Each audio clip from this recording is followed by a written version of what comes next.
Right, so this is day 4, learning Spanish. Let's go straight into it. So pretty much this is what I wrote yesterday, story 3,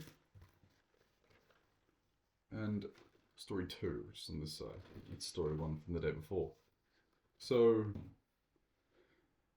I mean, there's a lot of information, which can be overwhelming because there's a lot of words and I'm not familiar with.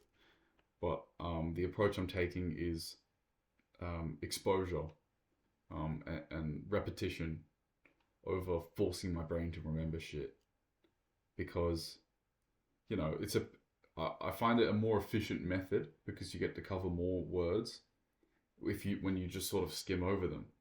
Like I genuinely think that's actually it's a better idea because if you just focus on every single word, it's very time consuming, and also it narrows your vision a little bit because you're not just looking at you shouldn't just be looking at the word, you should be looking at the surrounding words and with the context of where you're going to find it and allow your brain to get used to that. So the actual action of learning, the verb of learning, is not a stressful and strenuous activity. It should just be, when it comes to language learning in particular, it should just be exposure to the new words and then exposing again to the point where it's like, oh, that's sort of familiar. I might know what that means. And then you expose again and then you read it somewhere else and then you see it. And then eventually you fucking know it. So that's the approach I'm taking.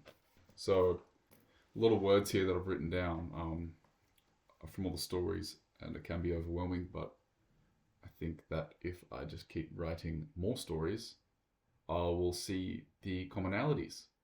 For example, like just the repeating words, the higher frequency words that come up. I mean, already even on day 3, yesterday, I'm writing a bunch of words that I'm familiar with the meaning of, and that makes sense because they're all like the filler words, in, as, of, these sorts of things. Un, es, en, these sorts of things are obviously very easy. Su, trabajo, comienza. you know? Pero, pero. I don't know if I'm saying it right. Anyway, yeah. So high frequency words are already starting to repeat, which is what you would expect when you start learning. So that's a good thing. That means that's going to serve my brain good in terms of learning. Um, yeah. So yeah. Day 4, I'm gonna do pretty much the exact same thing. I think once I get to like story 10, I'm going to sort of revise over the amount of words because it is very high input. And although frequency is key, sorry, exposure is key to a high input amount of words, I think once you get to about story 10, that's a considerable amount of new vocabulary that you're learning in quite a short period of time. So it might be worthwhile for me to go through and revise, basically. And my revision strategy would simply just be reading again. And again, I wouldn't read too many times. I don't want to get too bored. But I'll just read through it, I guess, because sometimes you write the end of the story and like, oh, forget it. And then you get the next day and you're looking at it and you're like, oh, I don't remember that stuff. But like I said, exposure over everything. So once you start to see the words pop up more and more in different contexts, then you're going to remember them. Yeah. So any purposeful, strenuous act of memorization, I completely cut out that sort of method from my learning style.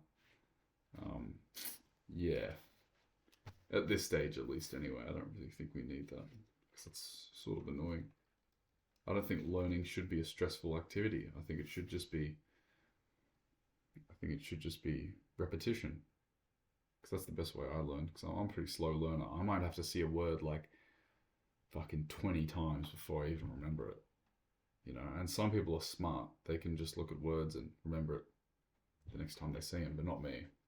So that's why I think exposure for me is good. It's just complete repetition over and over and over again. And yeah, that's definitely going to be beneficial. So yeah, story number 4. I'm going to write that down today. Might be also useful to go over some real basics of Spanish because I'm sitting here writing stories and stuff, and I don't even know how to say some basic greetings and shit. So I'm probably gonna watch a couple of videos on that. I definitely don't prioritize those sorts of videos because they're not really teaching you anything. They're just phrases. They're just things that you can get out and sort of it gets the ball rolling a little bit, but it doesn't actually serve much help when it comes to learning the patterns of the language and learning how to express yourself in a completely new way. It doesn't really help that at all. It's just little things like, you know, thank you and please or whatever the fuck. That sort of make you feel good. But I should probably learn some of that anyway because it's extremely high frequency and yeah, it's probably important to know anyways. So I think I'm gonna watch a video on that. Um, I don't think there's anything else to be said really. So day number 4, I'm gonna get it done. I'm gonna write it through. I might read over a little bit of other shit, but to be honest, I'm just gonna really stick to my plan for the moment. So that's it for today.